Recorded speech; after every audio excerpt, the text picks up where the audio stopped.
bismillahi raxmaan raxiim assalaamu calaykum waraxmatullahi wabarakaatu waxaan bilaabaneynaa casharkeenii taxanaha noo ahaa koorsaha ingiliishiga youtube-ka aan ka baranaynay walaalayaal maanta saaxiibayaashayda waxaan qaadanaynaa cashar aada xiiso u leh waa social interest dana bulsho social interest dana bulsho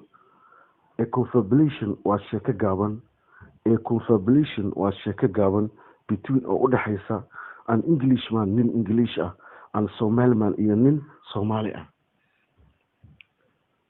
hello uu yiri war haye ma isi qaana labadoodaba how do you do sidee tahay ki English ka dhaha ki Soomaali wuxuu yiri asade how do you do too adina soo kale sidee baa tahay qofkaada is aqoonin waxa lagu salaamaa how do you do asada jawaabtiisu waa inay noqotaa how do you do too wuxuu yiri kiwa dhaha English ka dhaha English ku dhashay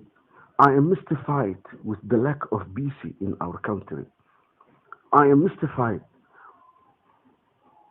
I am aniga mystified. waxaan la wareersanahay with the lack of BC nabad la'aanta ka jirta in our country wadankeena waxaa bilaabay kii Soomaaliga ahaa I am mystified. waxaan la wareersanahay with the lack of BC nabad la'aanta ka jirta in our country wadankeena kii English ku xiriir Allah where are you from halkee baad ka timid and what is your name waa maxay magacaada where are you from halkee baad ka timid and what is your name muxuu yahay magacaada wuxuu yiri kii Soomaaliga I am from waxaan ka imid Soomaaliya and my name is magacaygu wuxuu yiri waa Ahmed I am from Somalia ayaan ka imid and my name is Ahmed magacayguna waa Ahmed you know uu yiri kii English ka dhaha u dhashay you know waad ogtahay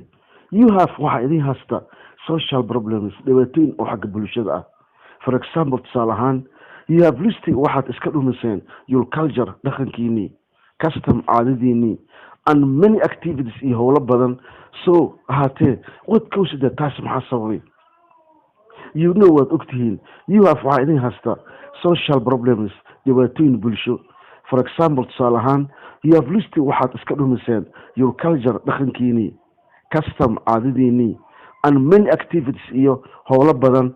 so ahaatee what caused that taasi maxaa sababay ayiri ki English ka ahaa it caused waxaa sababtay by no having government dowlad la'aanta ayaa sababtay it caused waxaa sababtay by no having government dowlad la'aanta ka jirta ayaa sababtay you said waxaad idhahday ki English ka dhaha I am Somali waxaan ahay Somali isn't it saas miyaanan ahayn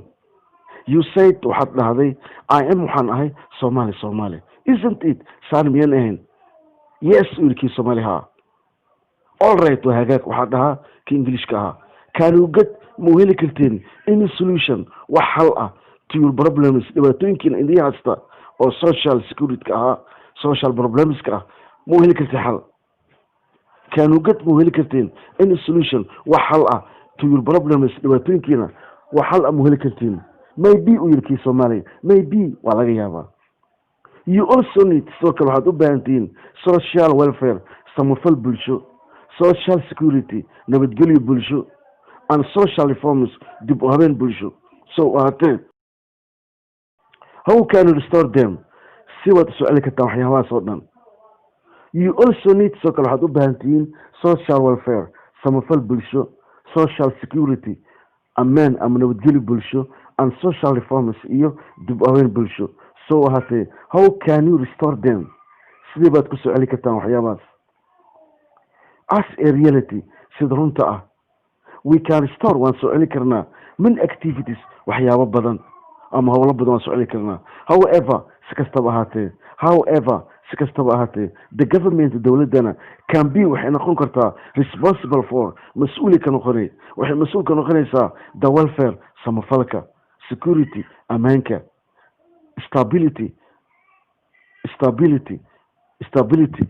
deganaanshaha reforms dib u habeynta and other various activities iyo waxyaalo kale oo kala duwan ayay waxay ka noqonaysaa mas-uul of its population oo dadkeeda u baahan yihiin